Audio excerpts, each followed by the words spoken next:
Margaret is 71 years old. She still keeps her late husband's coffee mug on the counter, chipped handle and all, because some mornings she forgets he's gone until she reaches for it. 3 weeks ago, she opened her banking app on a Wednesday like she'd done for the last 6 years, expecting to see her Social Security deposit sitting there like clockwork. It wasn't, not late by an hour, not late by a day, just different, confused. Here's what nobody's telling you about this. Picture this. It's a Tuesday night and you're sitting in that same recliner you've had since before your kids left for college, the one with the worn spot on the right armrest shaped exactly like your elbow. The TV's on but you're not really watching it. There's a mug of decaf going lukewarm on the side table because your doctor said no more caffeine after 6, and honestly you don't even fight it anymore. You've got your phone in your other hand, thumb hovering over the banking app, and you're doing that thing you do now, that thing you never used to do when you were 45 and working, where you check the account balance not because you're worried exactly, but because you need to know. Because that number tells you whether this month is going to be a tight one or a breathing one. It's 9:47 p.m. You know it's 9:47 because you glanced at the corner of your phone screen without meaning to, the way you do 15 times a day now, watching the clock in a way you never did when you had somewhere to be every morning. You're not checking the time because you have plans. You're checking it because when you're retired, time stops being something you spend and starts being something you count. That feeling, that's what this whole thing is about. Because here's the truth almost nobody says out loud: retirement didn't hand you freedom. It handed you a countdown and it made you the one keeping score. Let's talk about what you've actually given up to get here, not in some abstract greeting card way, specifically. You gave up the dinners out on a Friday just because. Now it's a special occasion, planned 2 weeks ahead, split 3 ways if the grandkids come. You gave up buying the name brand anything without doing the math first, generic cereal, generic aspirin, generic everything, because 6 months OF Chinese letter generic versus brand math adds up to a car payment you no longer have to make, which is the only reason you're okay with it. You gave up calling the dentist about that back molar because the copay this month means something else doesn't happen. You gave up the gym membership, not because you don't need it, your doctor practically begged you to keep it, but because $42 a month felt like a luxury item once you did the arithmetic on 12 months of it. You gave up telling your grown kids the truth about how tight things are because you don't want them worrying, don't want them offering, don't want to be the parent who needs help after 40 years of being the parent who gave it.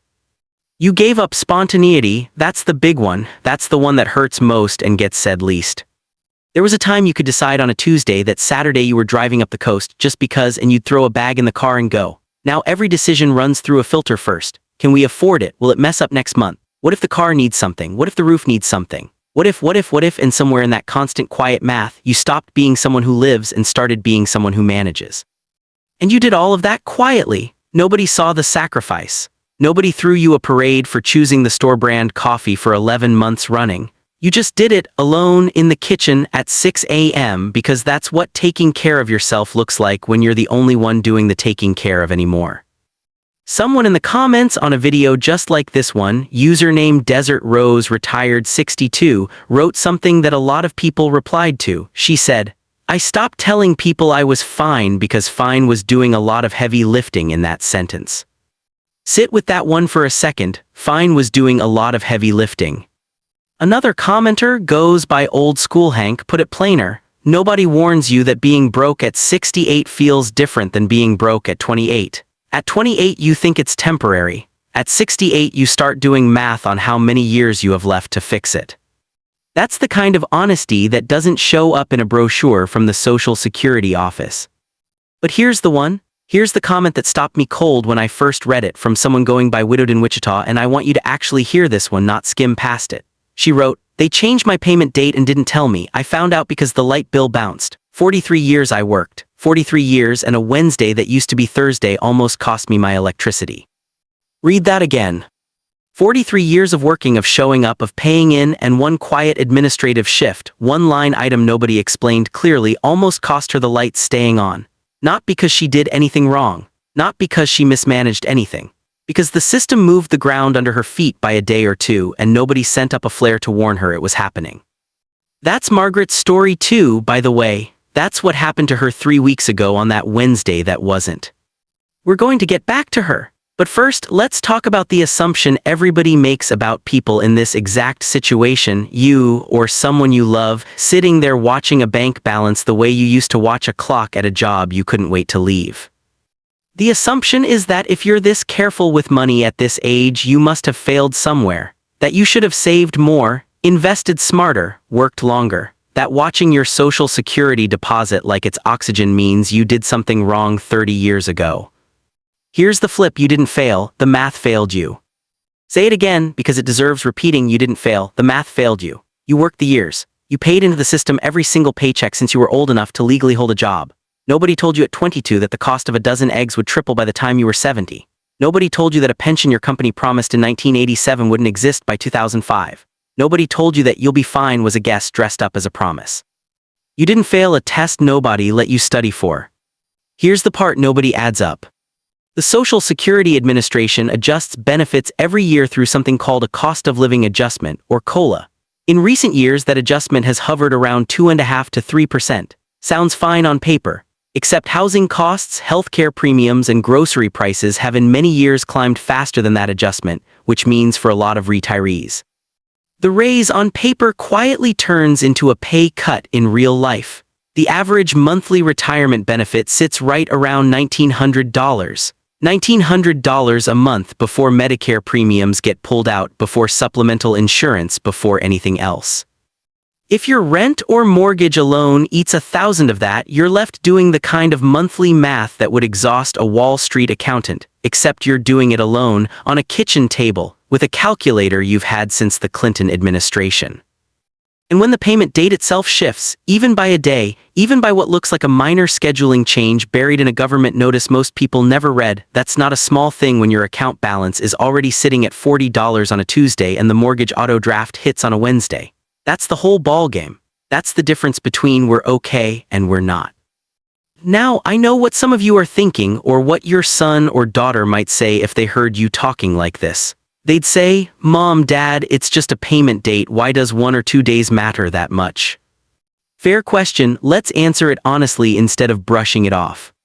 It matters because when you're living on a fixed income, your entire month is a chain of dominoes, each one timed to fall right after the one before it. The rent auto draft is set for the 3rd. The Medicare supplement comes out on the 5th. The car insurance renews on the 10th. Every single one of those dates was set, sometimes years ago, around the assumption that your Social Security deposit lands like clockwork on a specific day. Move that one deposit even slightly, and suddenly you're not managing your money anymore, you're managing an avalanche. It's not about the day. It's about the chain reaction that one day change can set off for someone who has zero cushion built in, and a lot of people this age have exactly zero cushion, not because they were careless, but because there was nothing left over to build one with. So yes, one day matters. Ask widowed in Wichita.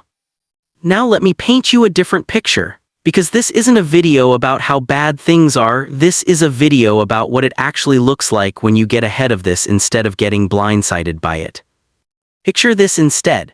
It's the 2nd Wednesday of the month, and you already know that because you wrote it on the calendar that hangs on your refrigerator, the paper one, the kind with a photo of a lighthouse, for July, because you like having something you can touch, not just something buried in an app.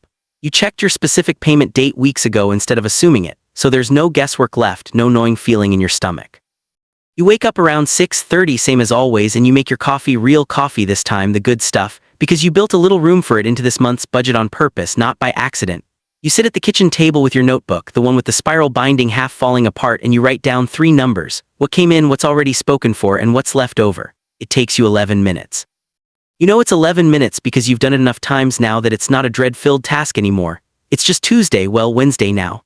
There's a small stack of mail on the counter, and none of it makes your stomach drop, because you already know what's coming before you open it. Later that afternoon, you call your daughter, not to ask for anything, just to tell her about the tomato plant that's finally doing something on the back porch. And there's a lightness in that call, a lightness that wasn't there 6 months ago, because you're not carrying a secret weight into the conversation anymore. You hang up the phone, and for a second, just a second, you feel like yourself again, not the version of yourself managing a crisis, just you. That's not a fantasy. That's what it looks like when you finally get ahead of the system instead of getting surprised by it. And listen, if you've been the person quietly checking your balance at 9:47 at night, if you've been rationing coffee and skipping the dentist and doing math in your head at the grocery store, hear this clearly. You are allowed to take this seriously. Being careful with money at your age isn't weakness, it's the same discipline that got you through 40 years of working, just pointed at a new problem. Let's go back to Margaret. Remember, 3 weeks ago on a Wednesday that used to be a Tuesday for her, she opened that app and the deposit wasn't there. Her stomach dropped the way it used to drop when the kids were young and the phone rang after midnight. But here's what Margaret did differently than she would have 5 years ago. She didn't panic and she didn't assume the worst. She picked up that chipped coffee mug, the one that still smells faintly like her husband's hazelnut creamer even though he's been gone 3 years, and she sat with it at the counter, and she called the Social Security office directly instead of guessing. Turned out her deposit had simply shifted by a day due to the schedule change tied to her birth year, the very thing we've been talking about this whole time, and it landed the next morning exactly where it should have. No crisis. Just information she didn't have until she went and got it herself. That's the difference, not more money, not a different system. Just knowing ahead of time instead of finding out the hard way like widowed in Wichita did with her light bill. So here's what I want from you, friend, if you've made it this far with me. I want you to go check your own specific payment schedule this week, not assume it, not guess based on what it's always been, actually check it, because these dates are tied to your birth date and they may not be what you think they are anymore. I want you to write it down somewhere you'll actually look at it. A calendar on the fridge, a note in your phone, whatever works for the version of you that actually exists, not the version of you that used to remember everything without writing it down. And then I want you to do something for me. Down in the comments, I want you to tell me your age and what this hit for you, because Margaret's story is one story, but there are thousands of you watching this who are living some version of it right now, and the person scrolling through these comments tonight at 9:47 p.m. in their own recliner needs to know they're not the only one doing this math alone. Tell us where you're at. Tell us what changed for you or what you're worried is about to. And if this reached something in you tonight, do one more thing. Send it to somebody. Your brother who never checks these things until it's too late. Your neighbor who mentioned money's been tight lately and changed the subject fast. Your own mother if she's still the one managing all this by herself at a kitchen table somewhere. Because the whole point of tonight wasn't to scare you. It was to make sure that the next time that Wednesday comes, you're not the one caught off guard. You're the one who already knew.